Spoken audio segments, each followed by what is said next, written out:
नमस्कार दोस्तों, स्वागत है आपका राज एग्जाम टिप। साथियों, क्लास 6 की बुक हम पढ़ा रहे थे। जो नई बुक साथियों लॉन्च हुई है, उसके 2 चैप्टर साथियों हमने करवा दिए। बहुत ही इंपॉर्टेंट और शानदार साथियों बुक थी, अच्छा मैटर दे रखा था।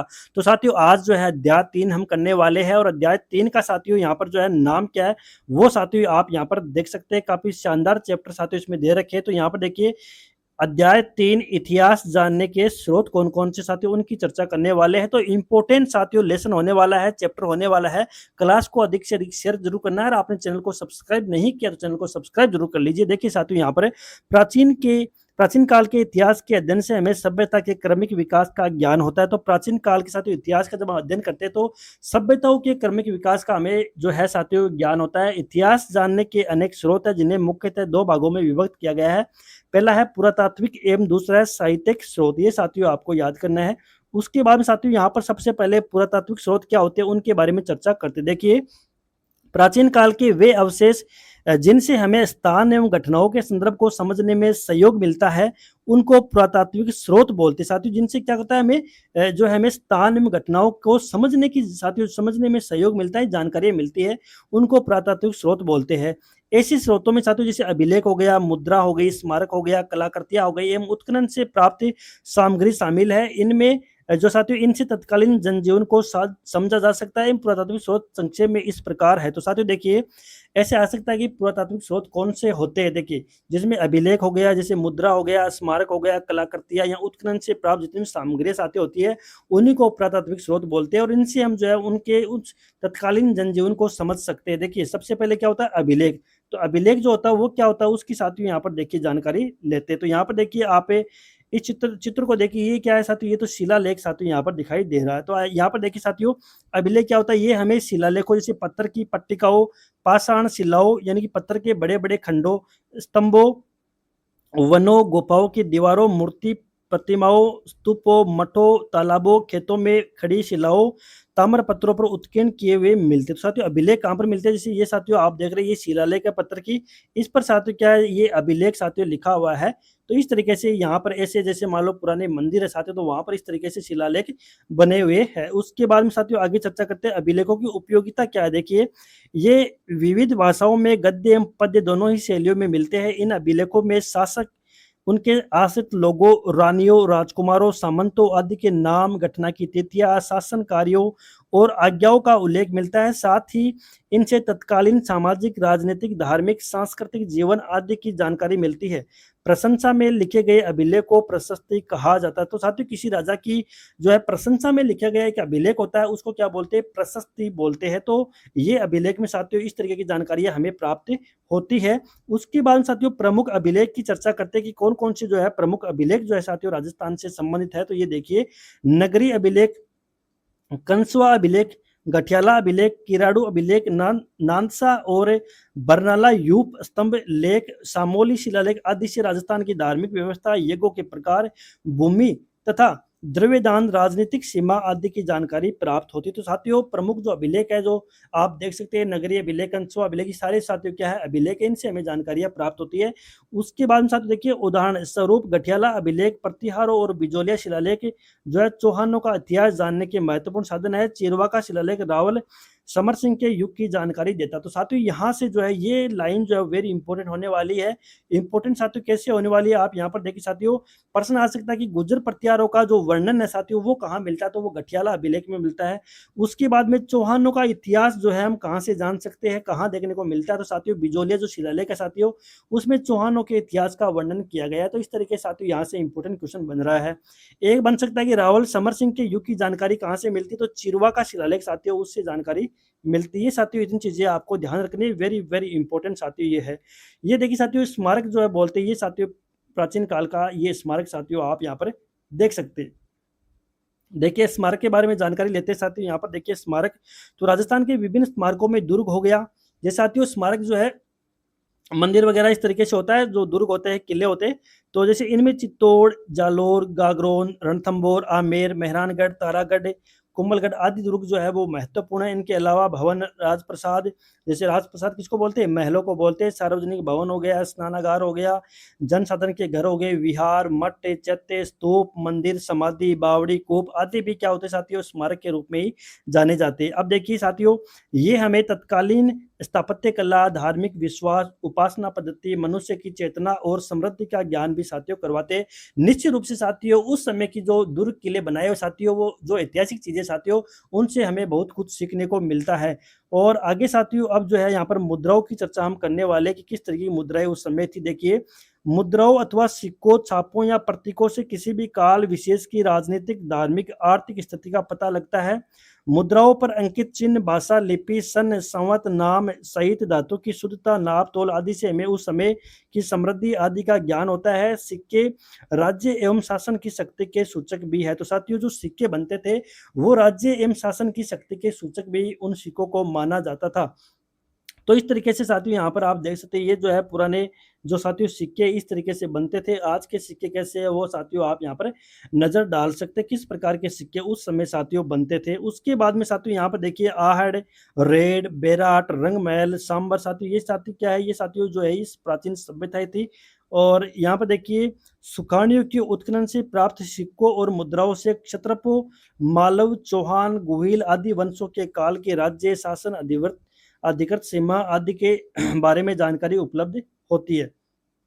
अब साथियों आगे देखिए बर्तन और कलाकृतियां कैसी मिली है। तो बर्तन और कलाकृति देखिए, उत्खनन से हमें तत्कालीन बर्तन और कलाकृतियां प्राप्त हुई है। कलाकारी में बर्तनों पर चित्रण, खंभों पर खुदाई, किवाड़ों एवं गवाक्स यानी कि गोखड़ों की कारीगरी आदि भी देखने में आती है। हमें ऐसे बर्तन भी प्राप्त होते हैं जिनकी बनावट, पॉलिश, रंग आदि उस काल की उत्कृष्ट कला को दर्शाते हैं। उसके बाद में साथियों आगे यहाँ पर जो चर्चा करें तो आप साथियों चित्र के माध्यम से जो है ये जो साथियों बर्तन बहुत सारे पड़े, इन बर्तनों को देख सकते हैं आप। इस तरीके के बर्तन उस समय थे। राजस्थान के अनेक स्थानों से उत्खनन में प्राप्त मृदभांड, प्याले, रकाबिया, धूप पात्र, दीपक आदि से हम पूर्वजों के कला कौशल को सहज ही समझ सकते हैं। गणेश्वर, नीम का तना, सीकर की ताम्र संस्कृति के अवशेष, जोधपुरा, जयपुर। साथियों कई विद्यार्थी जोधपुरा को जोधपुर कर देते, तो जोधपुरा जो है साथियों सभ्यता स्थल वो साथियों यहाँ पर जयपुर में स्थित है। नोह, भरतपुर से प्राप्त काले एवं लाल मृदभांड, आहड़ एवं गिलोड से प्राप्त प्रस्तर, फलक आदि कला कौशल देखा जा सकता है। तो साथियों प्रस्तर जो है साथियों यहाँ प्रस्तर और फलक हुआ है गिलोड से साथियों प्राप्त हुए। उसके बाद आप साथ देखेंगे ताम्रपत्र जो है वो क्या होता है। देखिए ताम्रपत्र का चित्र भी साथियों आप यहाँ पर देख सकते हैं। और ताम्रपत्र होता क्या है उसकी चर्चा यहाँ पर करते हैं। देखिए तांबे के छोटे बड़े पत्रों पर खोदे गए लेखों को ताम्रपत्र कहते हैं कि तांबे का साथियों पत्र होता है, उस पर कुछ इतिहास की बातें साथियों लिखी हुई होती है। दान पुण्य से संबंधित होने से इन्हें दान पत्र भी कहा जाता है। इनमें हमें शासक काल, भाषा, पर्व, धर्म, भूमि के प्रकार, नाप तोल, दान के प्रकार आदि का पता चलता है। तो साथियों इस तरीके से आ सकता है क्वेश्चन की जैसे धर्म, भूमि के प्रकार, नाप तोल, दान के प्रकार आदि जो है इन चीजों का पता हमें किससे पता चलता है? तो ताम्रपत्र से पता चल जाता है। ये साथियों आपको यहाँ पर याद करना। अब देखिए साहित्यिक स्रोत क्या होता है। पुरातात्विक स्रोत की साथियों हमने जानकारी ले ली है। अब साहित्यिक स्रोत की चर्चा करते हैं तो क्या होता है कि इतिहास जानने में साहित्य की भूमिका बहुत महत्वपूर्ण है। संस्कृत, हिंदी, राजस्थानी, उर्दू, फारसी में लिखा साहित्य प्रचुरता के साथ मिलता है। राजस्थान के प्राचीन इतिहास को जानने में वेद, पुराण, रामायण, महाभारत, बौद्ध एवं जैन ग्रंथों से सहायता मिलती है। 12वीं शताब्दी के उत्तरार्ध में जयानक कृत पृथ्वीराज विजय महाकाव्य से चौहानों की उपलब्धियों का वर्णन जो है मिलता है। तो जो पृथ्वीराज विजय साथियों वो किसने बनाई थी? वो जयानक ने साथियों लिखा। तो ये साथियों यहाँ से क्वेश्चन बन सकता। तो जयानक, पृथ्वीराज विजय। आगे देखिए नयन चंद्र सूरी कहता है हमीर महाकाव्य किसने लिखा था? नयन चंद्र सूरी ने लिखा था। से चौहानों के इतिहास के साथ साथ उन समय की सामाजिक धार्मिक स्थिति की जानकारी भी यहाँ पर हमें मिलती है। अब आगे देखिए राजस्थानी साहित्य में पृथ्वीराज रासो, अचलदास खिंचरी, वचनिका, पद्मनाभ कृत, कानर देव प्रबंध हो गया। बीकानेर के दलपत सिंह कृत दलपत विलास, दलपत सिंह लिखा था। खेड़िया जग्गा कृत वचनिका आदि विशेष उल्लेखनीय है। उसके बाद में साथियों आगे जो है यहाँ पर अगर नजर डाले साथियों यहाँ पर देखिए तो ख्यात विषय के साहित्य में प्रसिद्ध राजपूत राजवंशों की स्थापना, राजाओं का वंशक्रम, राज्य क्षेत्र आदि का वर्णन होता है। नैनश्री ख्यात, बांकीदास ख्यात, दयालदास की ख्यात, जोधपुर राज्य की ख्यात आदि से इतिहास जानने में सहायता हमें मिलती है। फारसी, उर्दू, तवारीखों यानी कि इतिहास ग्रंथों से हमें विशेषताएँ मध्यकालीन राजस्थान का इतिहास समझने में क्या होती है साथियों, मदद मिलती है। कर्नल जेम्स टोड कृत annals and antiquity of Rajasthan और पश्चिम भारत की यात्रा, बूंदी के महाकवि सूर्यमल मिशन का वंश भास्कर। तो साथियों यहाँ से क्वेश्चन सीधा और डायरेक्ट आपसे पूछने वाला है कि कर्नल जेम्स टोड के द्वारा कौन सी पुस्तक लिखी गई थी। देखिए annals and antiquity of Rajasthan, ये जो है कर्नल जेम्स टोड के द्वारा साथियों यहाँ पर लिखी गई थी। और सूर्यमल मिशन के द्वारा साथियों, जिनको मिशन भी बोलते हैं, वंश भास्कर लिखा गया था। कवि राजा श्यामल दास के द्वारा साथियों वीर विनोद लिखा गया था। और विश्वेश्वर नाथ रेऊ द्वारा साथियों जो है मारवाड़ राज्य का इतिहास लिखा गया था। गौरी शंकर हीराचंद ओझा लिखित जो है उदयपुर, जोधपुर, सिरोही, डूंगरपुर, बांसवाड़ा, प्रतापगढ़ के इतिहास ग्रंथ उल्लेखनीय है। तो साथियों इस तरीके से यहाँ पर इन चीज़ों का हमें ध्यान रखना है। यहाँ से साथियों डायरेक्ट एग्जाम में क्वेश्चन आ सकता है। देखिए अब साथियों यहाँ पर कुछ जो है हस्तियाँ साथियों आपको दिखाई दे रही है। कर्नल जेम्स टोड इस तरीके से साथियों नजर आते थे। और महामहोपाध्याय साथियों गौरी शंकर हीराचंद ओझा देखिए साथियों इस तरीके से थे। और कवि राजा श्यामल दास साथियों आप यहाँ पर चित्र के माध्यम से इनको देख सकते हैं। आगे साथियों यहाँ पर जो है शब्दावली की चर्चा करते हैं। देखिए अभिलेख साथियों क्या होता है, ताम्र पत्थर, पत्थर आदि पर खुदा हुआ जो लेख है साथियों, जैसे पत्थर हो गया, पत्थर पर या जो ताम्र पत्थर है उन पर जो अभिलेख साथियों जो लिखा हुआ है राजाओं के बारे में साथियों, उसी को अभिलेख बोलते हैं। उत्खनन का मतलब होता है खुदाई, जैसे ऐसे आज कालीगंगा का उत्खनन, तो उसका मतलब होता है खुदाई की होती है साथियों। मृदबांड का मतलब होता है मिट्टी की क्या होते हैं साथियों, बर्तन, इनको बोलते हैं।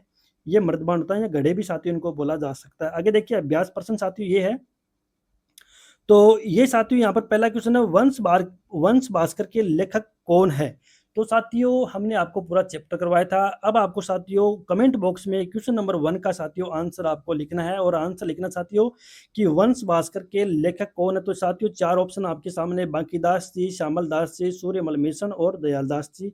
आपको आंसर देना है। क्वेश्चन नंबर 2 है कि कवि राजा श्यामल दास कृत पुस्तक कौन सी। तो श्यामल दास द्वारा साथियों कौन सी पुस्तक है। तो ये साथियों आप यहाँ पर 4 ऑप्शन दे सकते हैं। इसका जवाब भी साथियों आपको जो है यहाँ पर कमेंट बॉक्स में साथियों यहाँ पर लिखना है। तो साथियों इस तरीके से यहाँ पर इन 2 क्वेश्चनों के आपको आंसर बताने हैं कमेंट बॉक्स में, क्योंकि साथियों पूरा चैप्टर अच्छी तरीके से हमने आपको समझा दिया है। अब देखिए रिक्त स्थानों की पूर्ति कीजिए।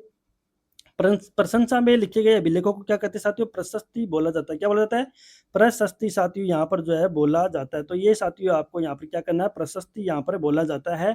संस्कृत में उत्कीर्ण का शिलालेख रावल समर सिंह के युग तक की जानकारी देता है। संस्कृत में उत्कीर्ण कौन सा साथियों शिलालेख है जो रावल समर सिंह के युग तक की जानकारी हमें देता है। ये साथियों आपके लिए हम छोड़ रहे हैं। यहाँ पर आपको क्या करना है, कमेंट बॉक्स में साथियों इसका आंसर देना। तो साथियों इस तरीके से हमने जो है आज क्लास 6 की जो नई बुक साथियों मार्केट में आई है, या सरकार ने साथियों यहाँ पर जो नई बुक लॉन्च की है साथियों, उसका अध्याय नंबर 3 हमने देख लिया है। और एग्जाम की दृष्टि साथियों काफी ये महत्वपूर्ण और काफी अच्छा मैटर साथियों इसमें दे रखा है।